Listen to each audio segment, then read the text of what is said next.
pembelajaran tematik kelas 4.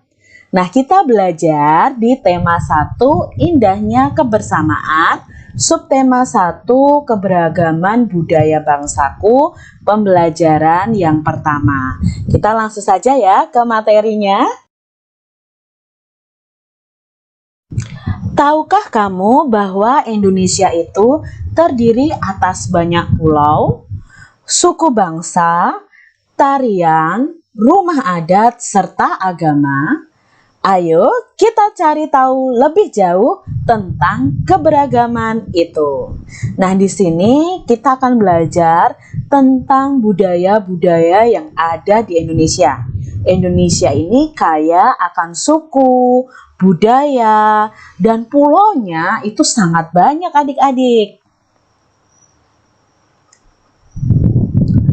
Indonesia terdiri atas berbagai macam suku bangsa dan budaya, namun tetap dalam satu wadah, yaitu Negara Kesatuan Republik Indonesia atau NKRI. Keberagaman tersebut merupakan anugerah dari Tuhan Yang Maha Esa. Kita wajib mensyukuri dengan keberagaman yang ada di Indonesia ini. Berikut adalah bacaan tentang keberagaman budaya Indonesia. Bacalah teks berikut dalam hati atau kalian bisa mendengarkan dari penjelasan Kak Citra.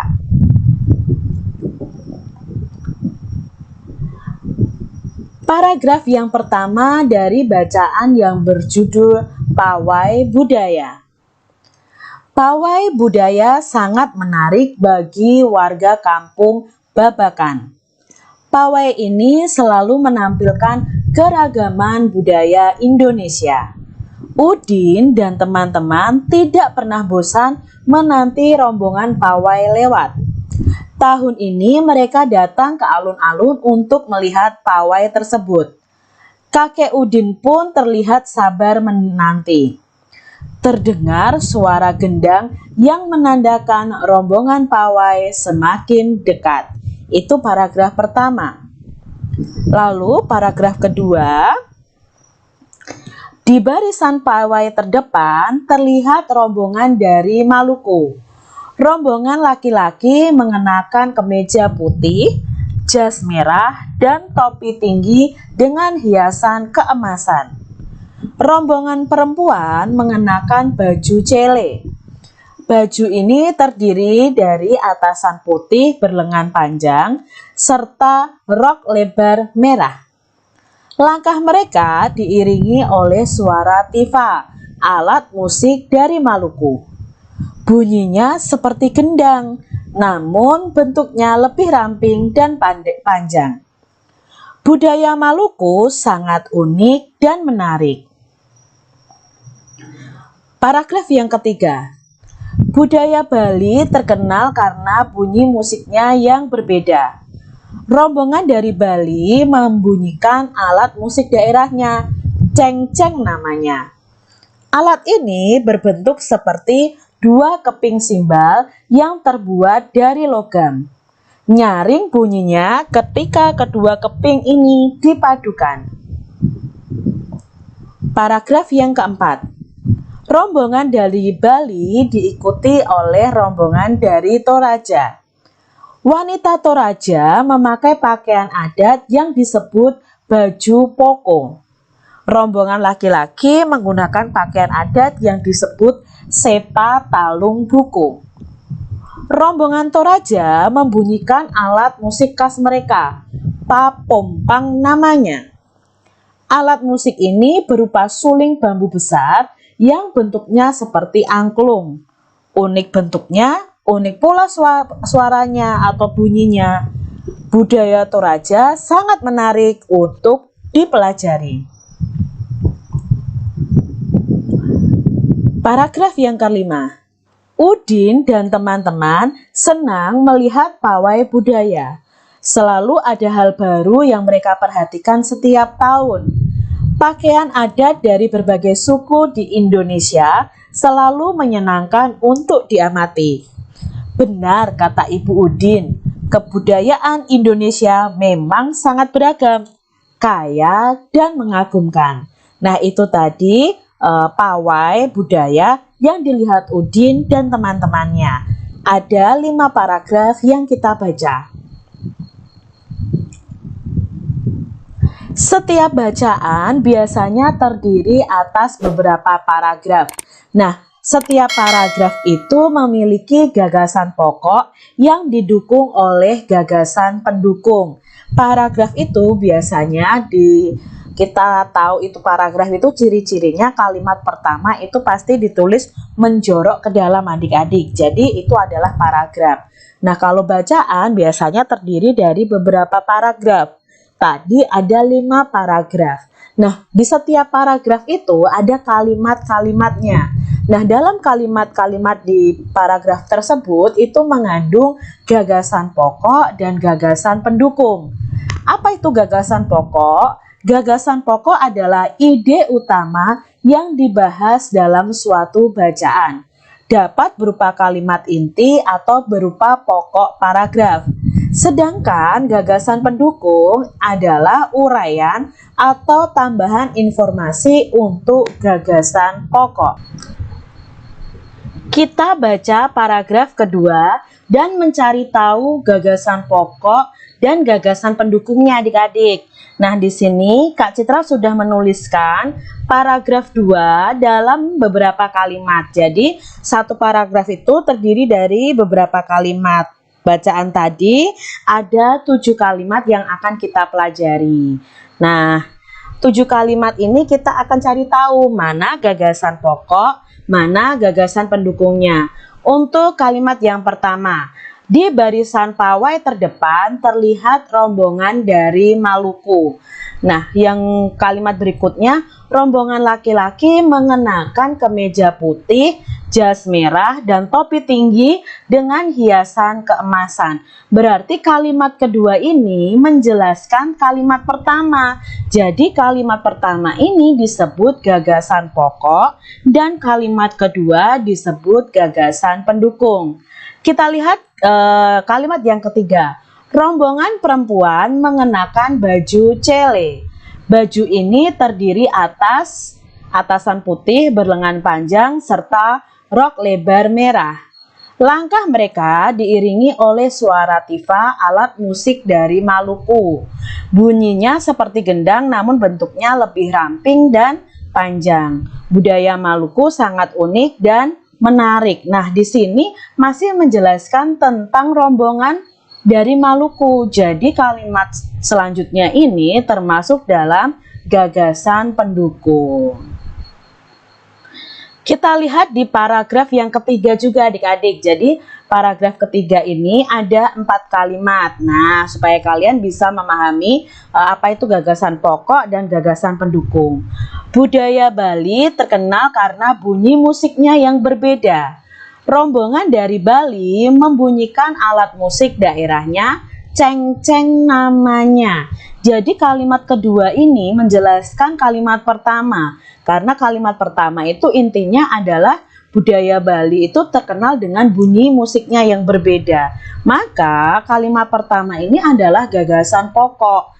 Nah, alat musiknya diuraikan di kalimat kedua, 3 dan 4. Maka kalimat 2, 3 dan 4 ini termasuk gagasan pendukung. Begitu adik-adik. Indonesia adalah negara yang sangat beragam budaya, agama, dan bahasa daerahnya.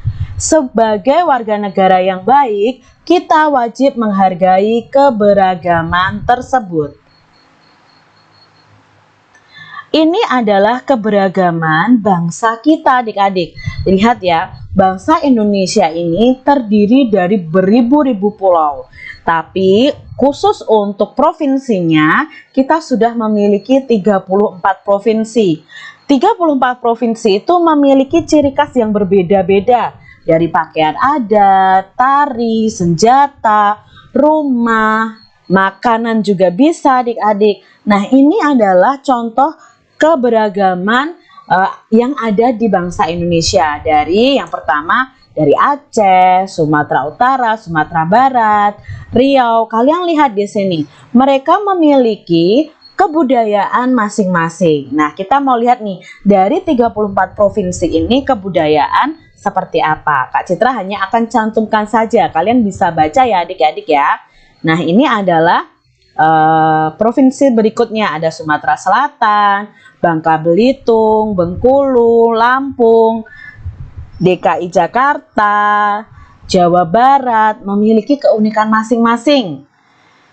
Lalu ada Banten, Jawa Tengah, Yogyakarta, Jawa Timur, Bali, Nusa Tenggara Barat, lalu ada Nusa Tenggara Timur, Kalimantan Barat, Kalimantan Tengah, Kalimantan Selatan, Kalimantan Timur, Sulawesi Utara.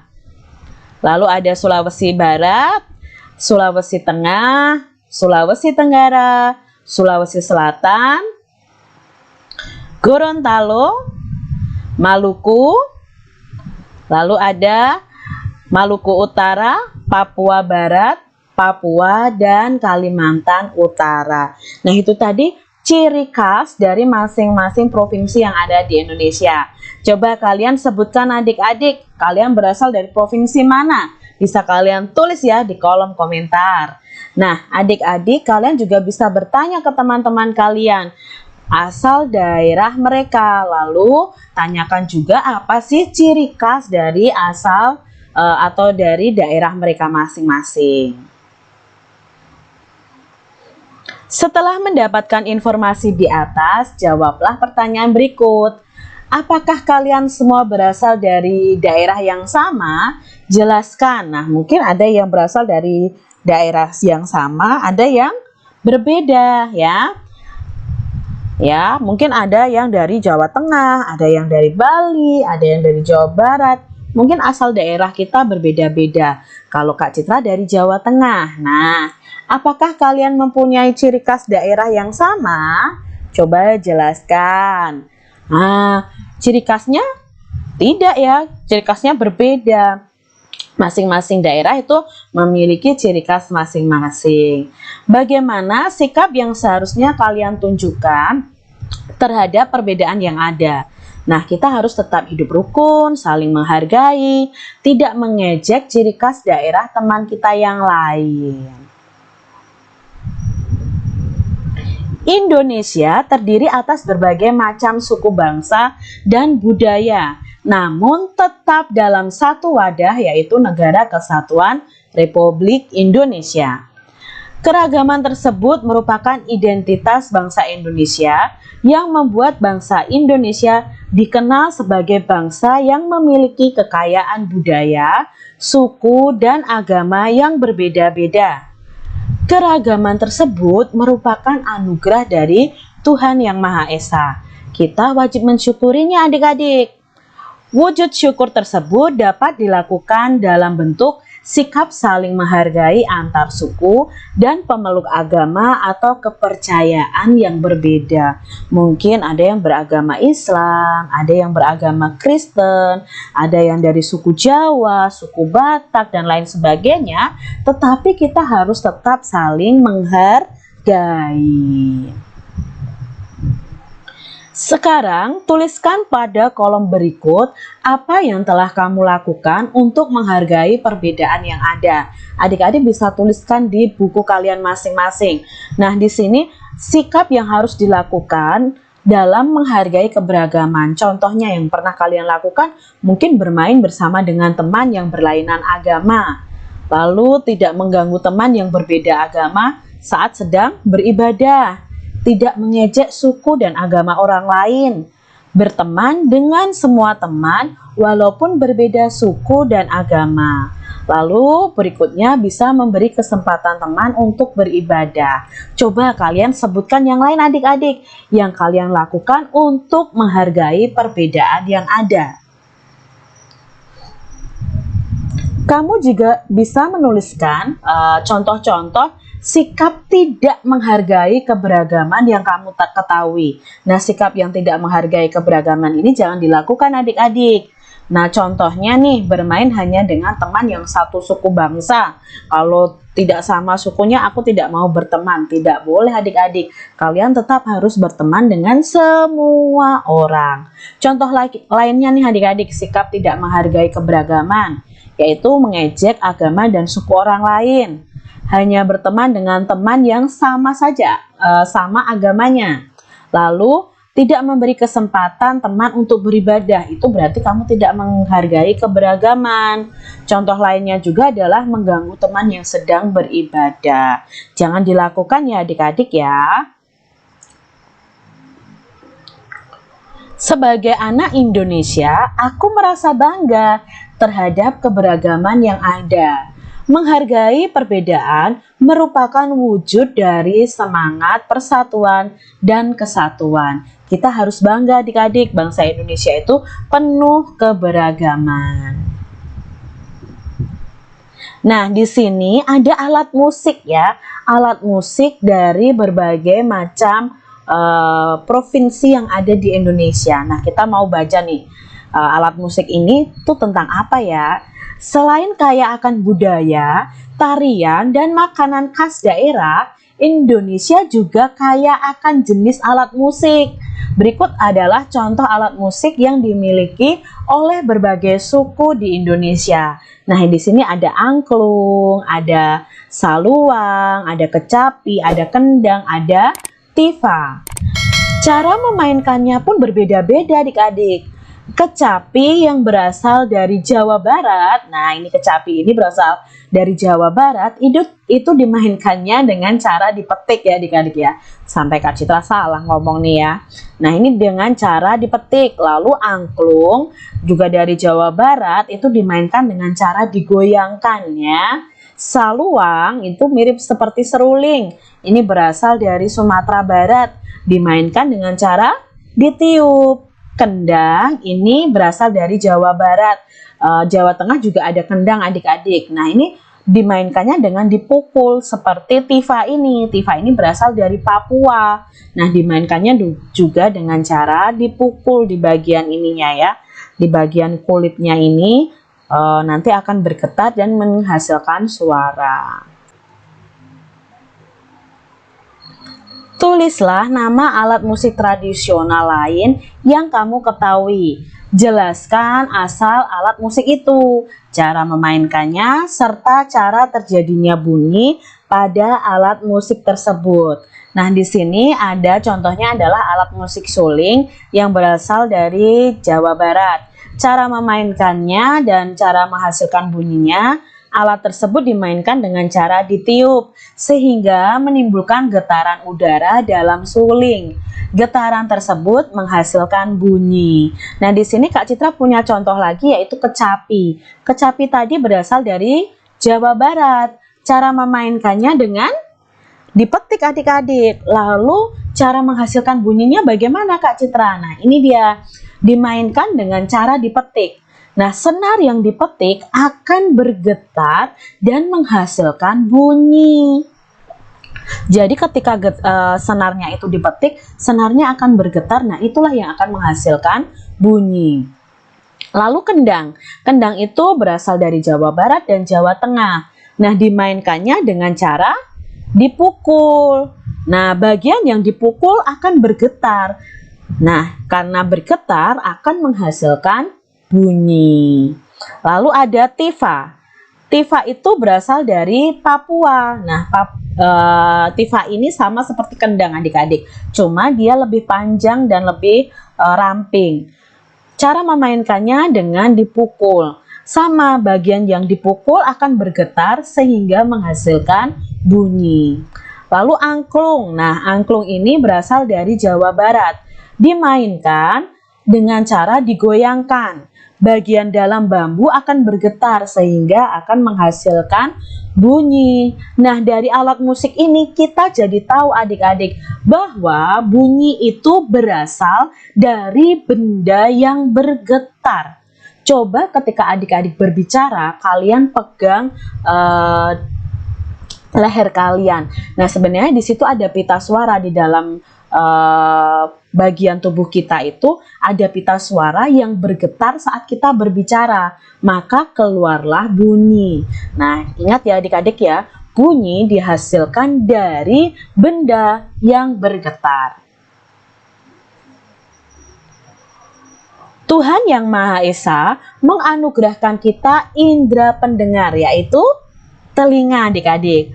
Melalui indera ini kita dapat mendengar dan menikmati hasil karya seni budaya yang beragam. Jadi mari kita jaga indera pendengar kita adik-adik.